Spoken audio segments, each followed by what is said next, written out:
My story starts when I was 18 years old in 1985, and I was in a really bad place. I was living in small town Ireland, and there was a major recession going on. Unemployment was somewhere between 15% to 25%, depending on where you lived.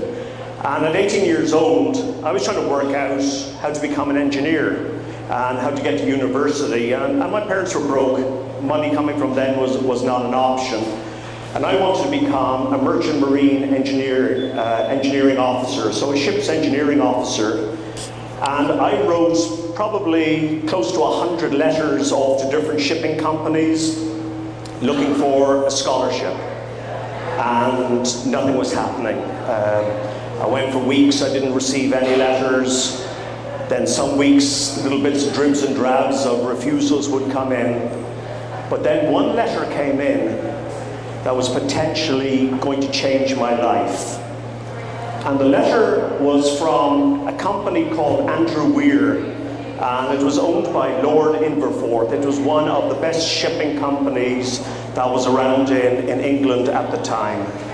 And the letter said, "Mr. Hill, we are very pleased to offer you a full scholarship to Glasgow College of Nautical Studies in Scotland as long as you pass your medical test." So picture me, about a month later, I'm over in London, England, and I'm at the corporate office. And this is a shipping company that's been in the business for over 100 years. It's been there since they carried cargo in sailing ships. And I was met at the front of the building by this immaculately dressed porter, white gloves, the whole lot, a peaked cap. I was then taken up to the reception area, and that's where the company tea ladies were. And they basically had company china and little trolleys, and they even had those little joints, like a scene out of Downton Abbey. And just pushing the trolleys around from person to person. "Excuse me, son, would you like a cup of tea?" And so I was getting a really good impression. The only bad impression I got were the pictures on the walls, which had pictures of all the old sailing ships, and every single one of them had been lost at sea with all hands. But I wasn't going to join a sailing ship. Anyway, it came time for my medical test, and I was escorted to the medical officer's room. And that's where things immediately started to go really bad. I had to give my first ever urine sample. And just think, I'm 18 years old, I haven't done this before. And I really wish that the doctor had told me that you don't need to fill the sample jar all the way up to the real top. I mean, you couldn't have fit another drip into that sucker. I also wish the doctor had told me that you leave the sample in the little cupboard at the back of the room.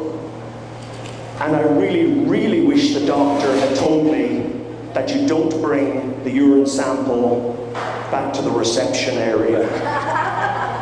So, picture me walking down the hallway, and I get to the reception door, and I'm holding this steaming, full to the brim urine sample, and I push the door open with my foot, and it opens, and people glance up, and then there's this electric sense of suppressed laughter. Nobody wanted to make eye contact with me. I went over to where the receptionist was, and she was behind this glass window in her desk behind there, and she was young and pretty and evil, and I knocked on the window. "Urine sample, urine sample." She didn't seem to want it. She shouted out, "Oh, you horrible little Irishman, that doesn't belong here. You take that back to the doctor's room." So I walked back to the doctor's room, and he pokes his head out, going, "Where were you?" And he says, "No, that belongs in the little cupboard at the back of the room." "Yes, thank you, doctor."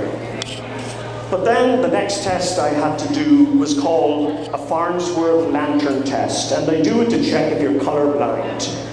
And he brought me into another room, and the Farnsworth lantern test is basically they have a lantern behind you and a mirror in front of you, and the lantern shines pinpricks of light, 3 pinpricks of light in vertical orientation And you've got to tell him what the colours are from top to bottom. So basically checking for colour blindness. So anyway, he switches the lantern on, he turns out the light, and then he goes, okay Dave, read the colours from top to bottom. And I'm looking there, and I can't see any colours. I'm looking up at the ceiling, I'm looking at to the sides, I'm looking down at my shoes, I can't see anything. And I start to panic and say, sir, I can't see any coloured lights. And he said, it's okay Dave, no need to panic. Let me try a different combination of lights. He tried a different combination of lights, and he says, okay Dave, read them from top to bottom. And again, I couldn't see any lights whatsoever, no pinpricks of light.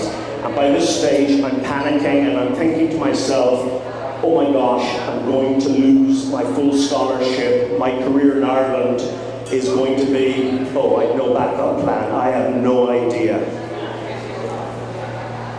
So my heart jumped even more when he flicked on the room lights and he walked out.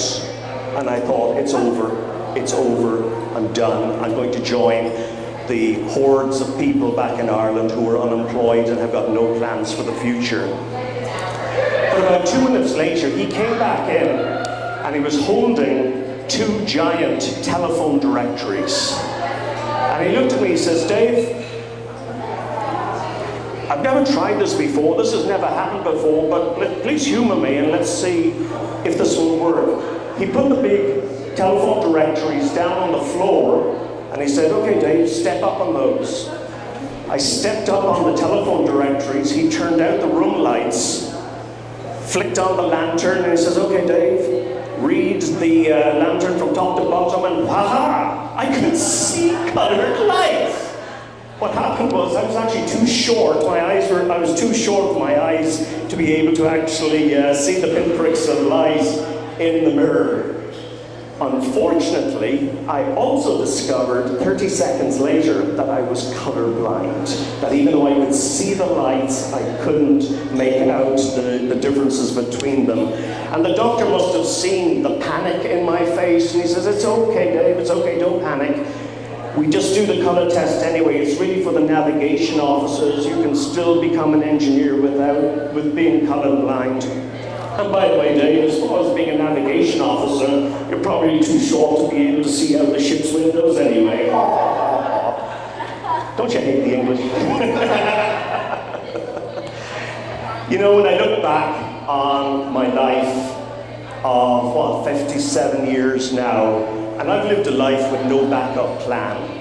And you know what the great thing about that is? You stumble a lot along the way, but at some stage you get to go and look back and go and laugh at all those little funny mishaps that happened along the way, and success still managed to worm its way out. Thank you.